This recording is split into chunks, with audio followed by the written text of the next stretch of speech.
morning, or I guess I should say good afternoon, and welcome to or back to my channel.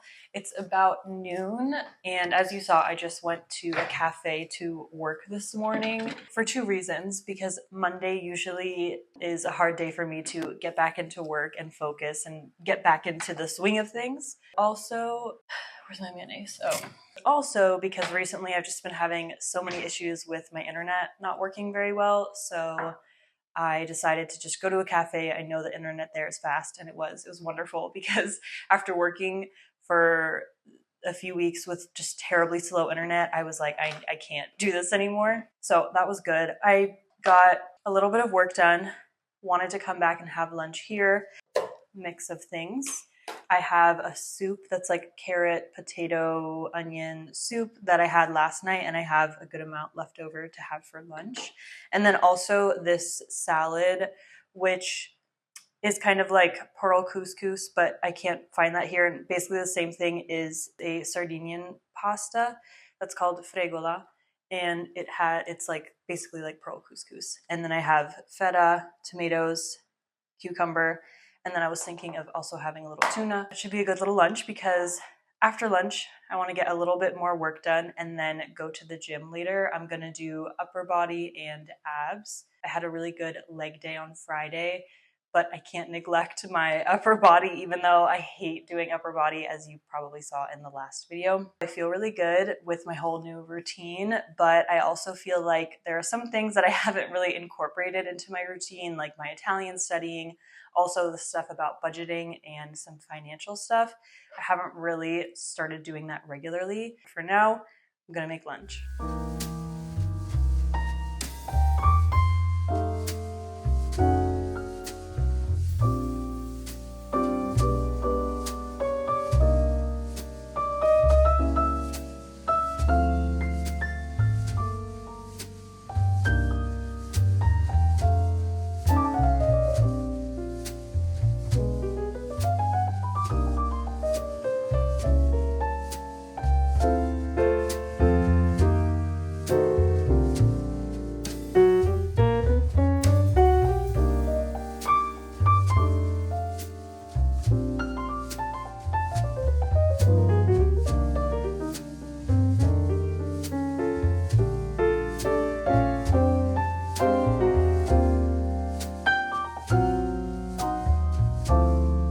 I just finished about an hour and a half of work. It's 2 p.m. I was thinking of going to the gym probably around 3. Since I've been working for just like an hour and a half straight, I want to take a little break, so I'm going to read. I've been trying to fill my breaks with reading or cleaning up and listening to a podcast, because I'm trying to avoid going on social media as much, like not using TikTok as much, which has been helpful. And actually it was really interesting to see that my screen time went down a lot since I started doing this new routine. I'm currently reading this book and I'm almost done. I started it Saturday and it's Monday, so I'm pretty much almost done with it. It's okay. I mean, I think everything is just disappointing after I finished the Akatar series, which has just really completely changed what I want to read, because before this I only read thriller books and I really liked that, and I think I still do. But it's interesting because in my mind I was always like, oh, I don't think I'll like fantasy, I don't think I can get into it. But that genre for me, it just like really took me into that whole world. I feel like I can see everything in my head, like I have an idea of how everything looks.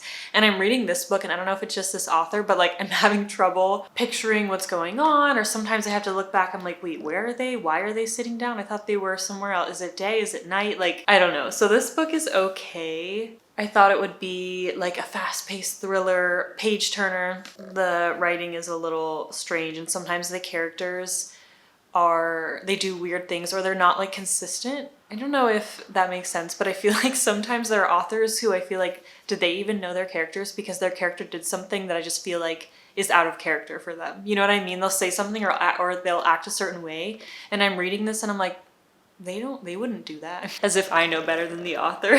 But I mean, I'm almost done, so it was good enough that I flew through it. But if you have advice on what series I should read next, please comment below, because I was talking to my friend. She was the one who recommended me to read the ACOTAR series, and she's telling me I should read Throne of Glass next, which I really want to. I'm very excited to read another series by Sarah J. Maas. But I don't know if I should take a break and I read like the Fourth Wing books, because those also seem like my kind of thing. And so yeah, I'm deciding what I want to read next. I'm like delaying reading Throne of Glass because I've heard it's super good, and like I wish I could go back and reread ACOTAR for the first time. So I don't know, comment down below if you have any other fantasy books, even if they're just standalone books or series that you think I should read, because now I am totally on the fantasy train and I will definitely read whatever suggestions you have.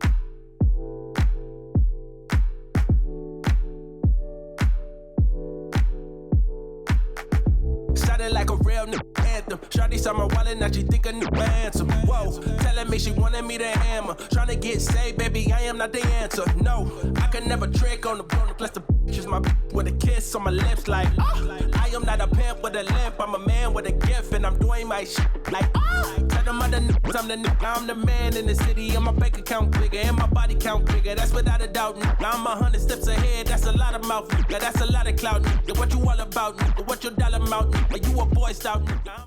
Oh, it's already 5 p.m. Where does the day go? The days when I want to go to the gym, like the morning I'm working and I feel like I get a lot done, and then I only get like an hour and a half or 2 hours. Then I go to the gym and the time just, nighttime already.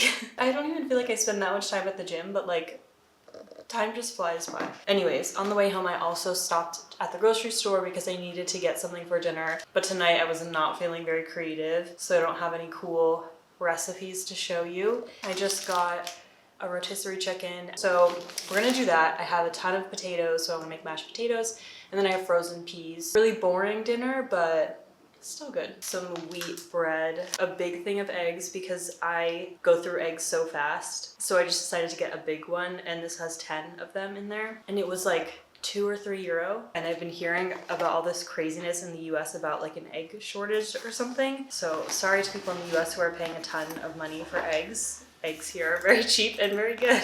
Also got these oats. Looking at these, I hope these will cook better than the ones I have. They're kind of like the instant oat type. Like I feel like they'll actually puff up, because the ones that I have right now are like the full oats, and every time I try to cook them, they just never cook. So it's like unpleasant to eat them. So I'm hoping these will taste better, and also I can start doing overnight oats, because suddenly I've really gotten into breakfast. And I know if you watched the video before this or my first video, I can't remember, I talked about how I just didn't have the time of day for breakfast, and now I'm like so creative with breakfast, always making different things, so it's working. Raspberries to put on top of yogurt or oatmeal or that little cake thing that I made this morning. Raspberries and berries in general, like blueberries, are really expensive here. I think this tiny thing was like €3, maybe €4. So, and then some slices of turkey for the sandwiches in case I don't want to make tuna or like an egg sandwich or something. Just a few things. I didn't do like a whole grocery haul. My workout was really good today. I felt really good. I definitely still need to work on my form for the rowing machine, and I watched some videos yesterday on TikTok, which really helped me, but I think looking back at that video, I feel like my arms need to be closer to my body, and it can be kind of difficult to know like when you're supposed to pull or like lean back. So like I want to take more videos of my form just to make sure that my form is okay. But I did like 12 minutes, and that was really hard because the rowing is a full body workout. The rowing machine is actually really hard. And maybe it's deceiving because maybe it looks easy. It is not. I mean, my Fitbit was like, you're in the zone, the higher heart rate zone. Like I was working. So I'm going to just make a little Greek yogurt. I hate when this happens. It's 5 p.m. and I still have to get at least an hour of work done, ideally more.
In bed, I get to finish my book. I'm probably gonna finish it in like 5 minutes. So I just want to read before I go to bed. It's about 10 p.m. I was also listening to a podcast episode while I was cleaning up my kitchen, and I've recently been obsessed with Mel Robbins, which is so interesting because I normally stay away from any sort of inspirational, motivational figure. I don't know, I don't even know what you would call them, because usually I find it it doesn't resonate with me, because the people who are motivational speakers are like, you're a loser and you need to do better and you need to get up and do, and I'm just like, that doesn't work for me. I don't like being yelled at, and yeah, that just doesn't work for me. So I feel like I had heard of her name before and I had just never really looked at her stuff because I assumed she would just be another one who's telling you you're a loser and you're lame and you need to change your life kind of thing. Started listening to her podcast, and I've listened to so many episodes that have really helped me, especially on this whole journey of changing my habits and my routines. The guests that she has on the show are really awesome. I just listened to a podcast about motivation, and she had a doctor on the show who was talking about the psychology behind motivation, how we can stay motivated but also like not to beat ourselves up, like how the brain works when we think about doing an action but we feel that resistance to do it, and all that kind of stuff. It was really fascinating, and it also really helped me because I feel super good. I feel motivated right now, but there are still some things like studying Italian and learning about finance and investing that I just haven't done, and I feel like a failure because I haven't incorporated that into my routine. But during the podcast, they were talking about not making a goal to do something every single day, because even if you do something for 30 days and day 31 you consider it a failure. But you did something for 30 days in a row, so that should be a success. But we immediately just kind of associate it with, oh, we failed, we're terrible, and then you beat yourself up. With that being said, I think I just want to go into this week, the beginning of a new week, with that mindset of every day trying to take actions, even when I'm not feeling super motivated, but still trying to take those actions and be proud of what I did accomplish and not beat myself if I didn't accomplish anything, because it doesn't get me anywhere. It just makes me feel bad. And putting less pressure on myself to do something every single day. I could keep talking about this topic forever because I've loved listening to all these types of podcasts about motivation and self-confidence and that kind of stuff. Now I'm gonna stop yapping and finish my book and try to get to sleep at a decent time.